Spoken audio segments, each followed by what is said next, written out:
এই যে চলে আসলাম আমি আমাদের নিজের টমেটো ভুঁইতে। দেখেন কি পরিমাণ টমেটো ধরেছে।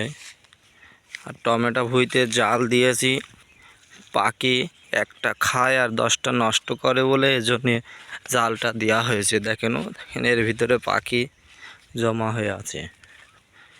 দেখেন এই যে পাশে খিরাই ভুঁই আছে, অনেক ভালো। এই দেখেন খিরাই ভুঁই প্রায় শেষ হয়ে যাচ্ছে, ভালো মানের খিরাই হয়েছে। দেখেন সামনে ভুট্টা আছে, অনেক ফলন বেড়েছে। দেখেন চলেন দেখা যাক পাখিটা কি করে। একটা পাখি বেঁধে গিয়েছে, দেখেন চলেন। এই যে পাখিটা বেঁধে গিয়েছে, দেখেন কিভাবে পাখিটা বেঁধে গিয়েছে, দেখেছেন? দেখেন